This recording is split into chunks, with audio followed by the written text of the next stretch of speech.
Olá pessoas, quem fala aqui é Belmiro, bem-vindos e bem-vindas ao nosso podcast. Esse podcast da Estúdio Sala de Aula, gravado com o aplicativo Anchor, Anchor.fm. Então recomendo, se vocês quiserem acompanhar melhor nos podcasts, também produzir o seu próprio podcast, grave com o Anchor, em que você não tem que pagar nada e também não tem limite de armazenamento.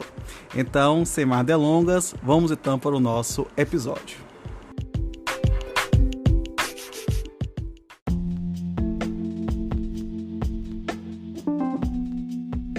Livro 3 dos processos nos tribunais e dos meios de impugnação das decisões judiciais. Título 1. Da ordem dos processos e dos processos de competência originária dos tribunais. Capítulo 1. Disposições gerais. Artigo 926. Os tribunais devem uniformizar sua jurisprudência e mantê-la estável, íntegra e coerente. Parágrafo 1º. Na forma estabelecida e segundo os pressupostos fixados no regimento interno, os tribunais editarão enunciados de súmula correspondentes à sua jurisprudência dominante. Parágrafo 2º. Ao editar enunciados de súmula, os tribunais devem ater-se às circunstâncias fáticas dos precedentes que motivaram sua criação.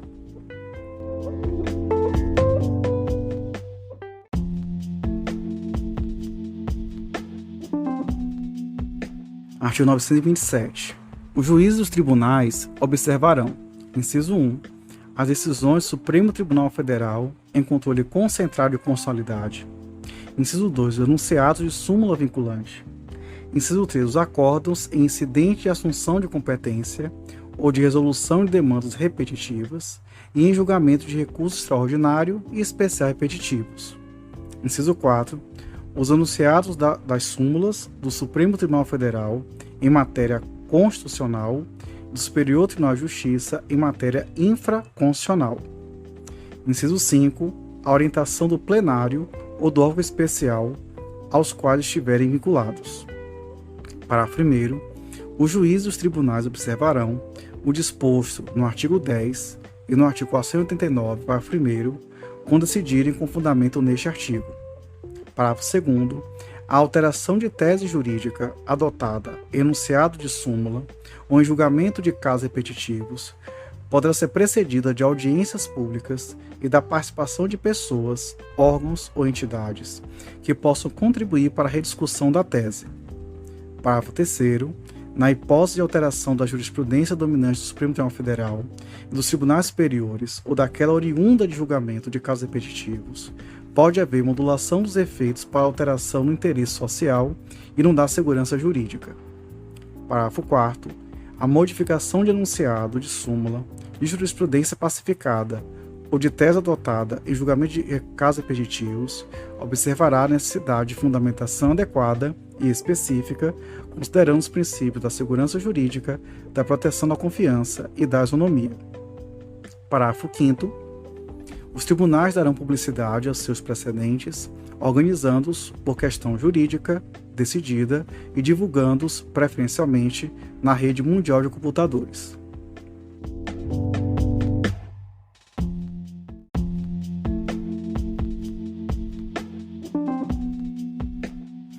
Artigo 928. Para os fins deste Código, considera-se julgamento de casos repetitivos a decisão proferida em: inciso 1, incidente e resolução de demandas repetitivas; inciso 2, recurso especial e extraordinário repetitivos. Parágrafo único. O julgamento de casos repetitivos tem por objeto questão de direito material ou processual.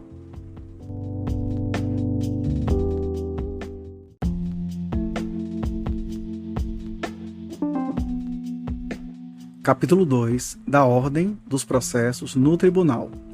Artigo 929. Os autos serão registrados no protocolo do tribunal no dia de sua entrada, cabendo à secretaria ordená-los com imediata distribuição. Parágrafo único. A critério do tribunal, os serviços de protocolo poderão ser descentralizados mediante delegação ao ofício de justiça de primeiro grau.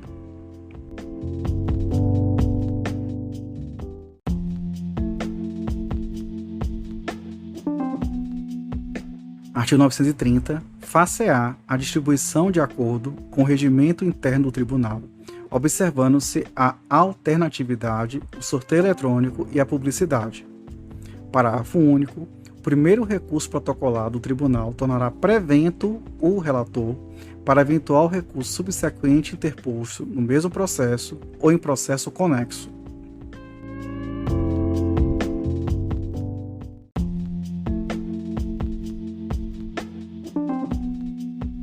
Artigo 931. Distribuídos os autos serão imediatamente conclusos ao relator, que em 30 dias, depois de elaborar o voto, restituí-los-á com relatório à Secretaria.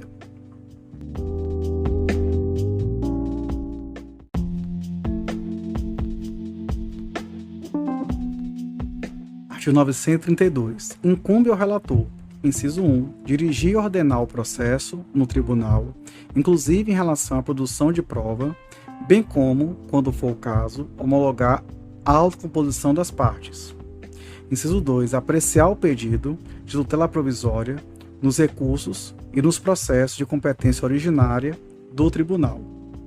Inciso 3. Não conhecer de recurso inadmissível, prejudicado ou que não tenha impugnado especificamente os fundamentos da decisão recorrida. Inciso 4. Negar provimento a recurso que for contrário a linha A, súmula do Supremo Tribunal Federal, do Superior Tribunal de Justiça ou do próprio tribunal. A linha B, acórdão proferido pelo Supremo Tribunal Federal ou pelo Superior Tribunal de Justiça em julgamento de casos repetitivos. A linha C, entendimento firmado em incidente de resolução de demandas repetitivas ou de assunção de competência. Inciso 5. Depois de facultada a apresentação de contrarrazões, dar provimento ao recurso se a decisão recorrida for contrária a linha A, súmula do Supremo Tribunal Federal, do Superior Tribunal de Justiça ou do próprio tribunal. A linha B, acórdão proferido pelo Supremo Tribunal Federal ou pelo Superior Tribunal de Justiça em julgamento de casos de recursos repetitivos. A linha C, entendimento firmado em incidente de resolução de demandas repetitivas ou de assunção de competência. Inciso 6. Decidir o incidente de desconsideração da personalidade jurídica quando este foi instaurado originalmente perante o tribunal. Inciso 7. Determinar a intimação do Ministério Público quando for o caso. Inciso 8. Exercer outras atribuições estabelecidas no regimento interno do tribunal. Parágrafo único.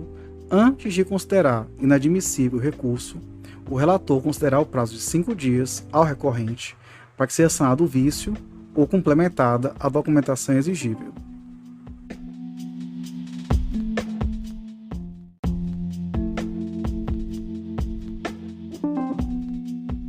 Artigo 933. Se o relator constatar a ocorrência de fato superveniente à decisão recorrida ou a existência de questão apreciável de ofício, ainda não examinada, que devam ser considerados no julgamento do recurso, intimará as partes para que se manifestem no prazo de 5 dias.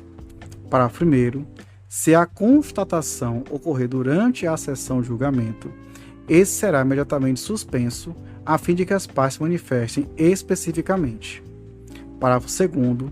Se a constatação se der em vista dos autos, deverá o juiz que a solicitou encaminhá-los ao relator, que tomará as providências previstas no caput e em seguida solicitará a inclusão do feito em pauta para prosseguimento do julgamento com submissão integral da nova questão aos julgadores.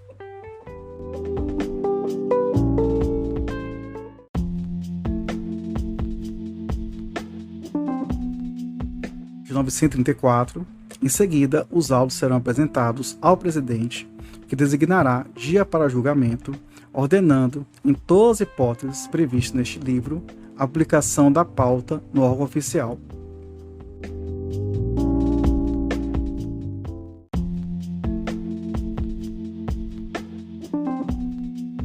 Artigo 935. Entre a data de publicação da pauta e a da sessão de julgamento, decorrerá pelo menos o prazo de 5 dias, incluindo-se em nova pauta os processos que não tenham sido julgados, salvo aqueles cujo julgamento tiver sido expressamente adiado para a primeira sessão seguinte. Parágrafo 1º.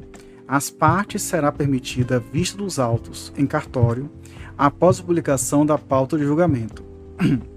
Parágrafo 2º. Afixar-se-á a pauta na entrada da sala em que se realizar a sessão de julgamento.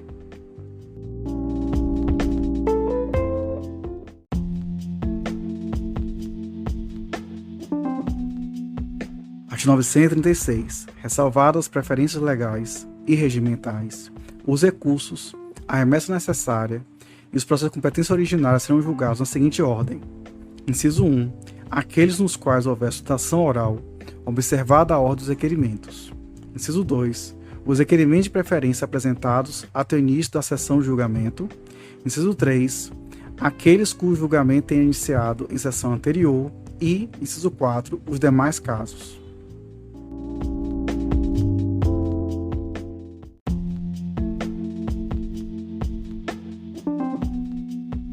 Artigo 937.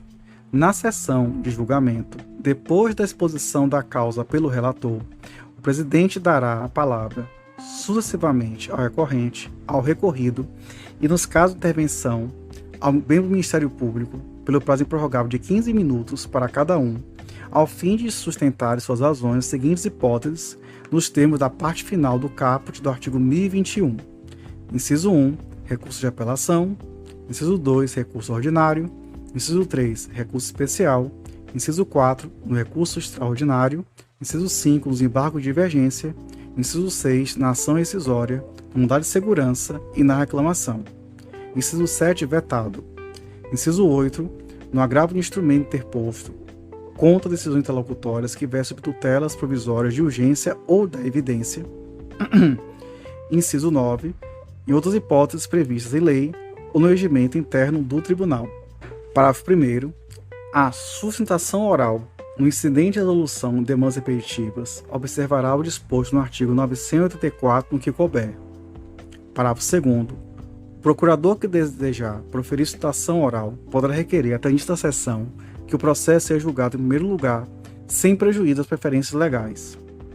Parágrafo 3º.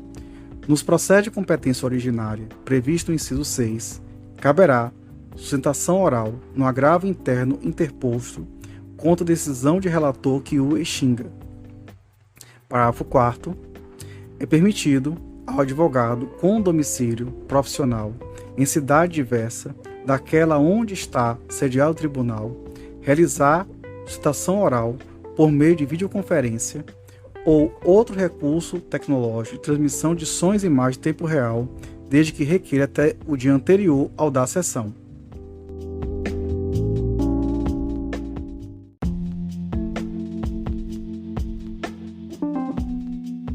De 938, a questão preliminar suscitada no julgamento será decidida antes do mérito, deste não se conhecendo o caso seja incompatível com a decisão. Parágrafo 1º. Constatada a ocorrência de vício sanável, inclusive aquele que possa ser conhecido de ofício, o relator determinará a realização ou a renovação do ato processual no próprio tribunal ou em primeiro grau de jurisdição, intimadas as partes. Parágrafo 2º. Cumprida a diligência de que trata o parágrafo 1º, o relator, sempre que possível, prosseguirá no julgamento do recurso. Parágrafo 3º. Reconhecida a necessidade de produção de prova, o relator converterá o julgamento em diligência, que se realizará no tribunal ou em primeiro grau de jurisdição, decidindo-se o recurso após a conclusão da instrução. Parágrafo 4º. Quando não determinadas pelo relator, as providências indicadas para os primeiro e terceiro poderão ser determinadas pelo órgão competente para julgamento do recurso.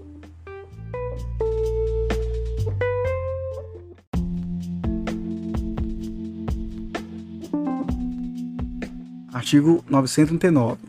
Se a preliminar for rejeitada, ou se a apreciação do mérito for com ela compatível, seguir-se-ão a discussão e o julgamento da matéria principal, sobre a qual deverão se pronunciar os juízes vencidos na preliminar.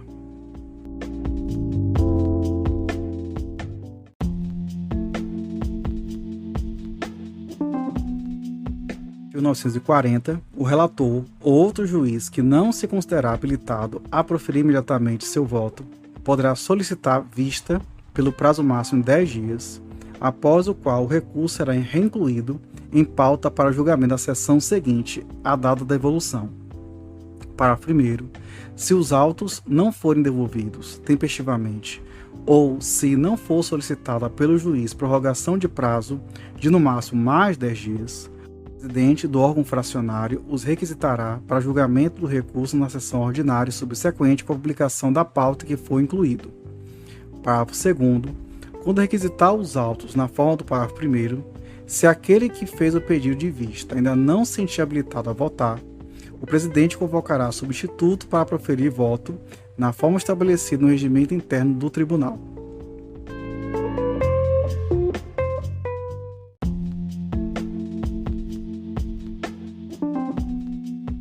Em 1941, proferidos os votos, o presidente anunciará o resultado do julgamento, designando para redigir o acórdão o relator ou, se vencido este, o autor do primeiro voto vencedor. Parágrafo 1º. O voto poderá ser alterado até o momento da proclamação do resultado pelo presidente, salvo aquele já proferido por juiz afastado ou substituído. Parágrafo 2º. No julgamento de apelação ou de agravo de instrumento, a decisão será tomada no órgão colegiado pelo voto de 3 juízes. Parágrafo 3º. O voto vencido será necessariamente declarado e considerado como parte integrante do acórdão para todos os fins legais, inclusive de pré-questionamento.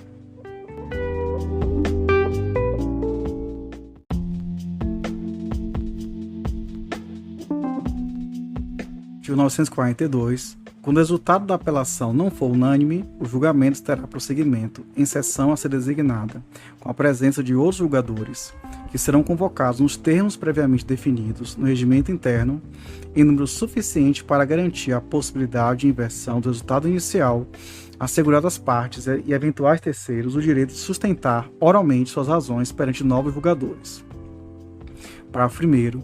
Sendo possível o prosseguimento do julgamento dar-se-á na mesma sessão, colhendo-se os votos de outros julgadores que porventura componham o órgão colegiado. Parágrafo 2º. Os julgadores que já tiverem votado poderão rever seus votos por ocasião do prosseguimento do julgamento. Parágrafo 3º. A técnica de julgamento prevista neste artigo aplica-se igualmente ao julgamento não unânime proferido em: inciso 1, ação rescisória, quando o resultado for a rescisão da sentença, devendo neste caso seu prosseguimento ocorrer em órgão de maior composição previsto no regimento interno. Inciso 2, o agravo de instrumento, quando houver reforma da decisão que julgar parcialmente o mérito. Parágrafo 4º, aplica o disposto neste artigo ao julgamento. Inciso 1, do incidente de assunção de competência e ao de resolução de demandas repetitivas. Inciso 2, da remessa necessária.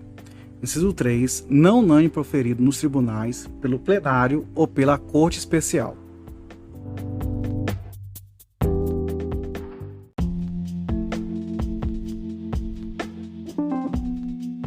Artigo 943. Os votos, os acórdãos e os demais atos processuais podem ser registrados em documento eletrônico inviolável e assinados eletronicamente na forma da lei, devendo ser impressos para juntada aos autos do processo, quando este não for eletrônico. Parágrafo 1º. Todo acórdão conterá ementa. Parágrafo 2º. Lavrado o acórdão, sua ementa será publicada no órgão oficial no prazo de 10 dias.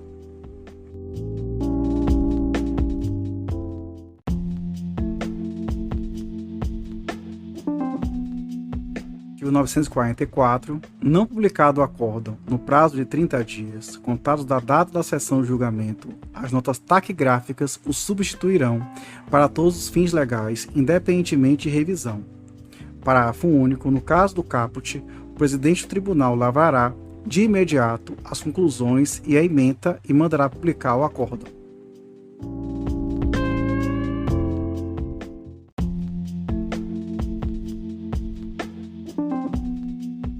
Artigo 945, revogado pela Lei 13.256 de 2016.